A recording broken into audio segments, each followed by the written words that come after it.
की बौद्ध समाजाच्या सिक्युरिटीला वाचवण्यासाठी गावातल्या आपल्या तरुणांना मारहाण झाली म्हणून धावून गेला आणि आमच्या सरपंचाचं निर्गुण हत्याकांड त्या ठिकाणी झालेलं आहे।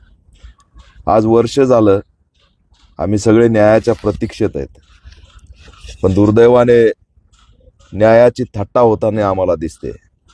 परंतु सरपंच संतोष देशमुख यांनी आयुष्यभर मानवतेसाठी, वेगवेगळ्या घटकांसाठी, गावासाठी संघर्ष केला, त्याग केला आणि शेवटी बलिदान सुद्धा दिलं।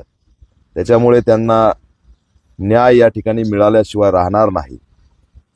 राज्यभर आम्ही आंदोलनं केली, लाखोचे सभा त्या ठिकाणी जाहीर सभा झाल्या, मोर्चे निघाले, परंतु त्याचा इम्पॅक्ट पाहिजे तसा पडलेला नाही अशी स्थिती दिसते।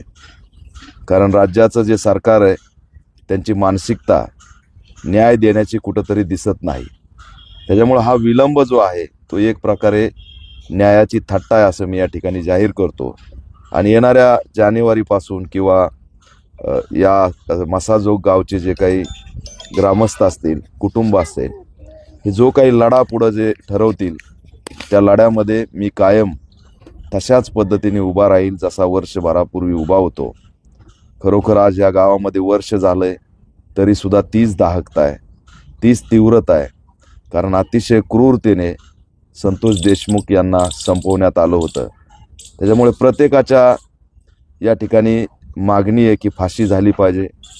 आरोपीच्या माध्यमातून प्रयत्न सुरू असले, शेवटी आरोपी हा त्या ठिकाणी प्रयत्न करणार, पण आरोपी दिग्गज आहे, राजकीय आहे आणि त्याला त्या ठिकाणी उत्तर देण्याचं काम डॉक्टर बाबासाहेब आंबेडकरांचं संविधान, कायदा या ठिकाणी करतोय। कुटुंब धाडसाने ही केस लढतंय।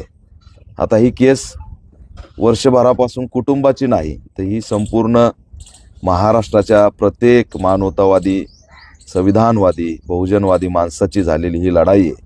त्याच्यामुळे पूर्ण महाराष्ट्रात संतोष देशमुख यांचं कुटुंब आहे आणि त्या प्रत्येकाची एक मागणी आहे की आरोपीला फाशी झाली पाहिजे आणि नक्कीच येणाऱ्या काळात त्या दिशेने लढा सुरू होईल अशी आम्ही अपेक्षा बाळगतो। अन्यथा रस्त्यावरचा संघर्ष आम्ही सुरू करणार। अतिशय दुःखद अंतःकरणातून मी संतोष देशमुख यांना भावपूर्ण श्रद्धांजली या ठिकाणी अर्पण करतो।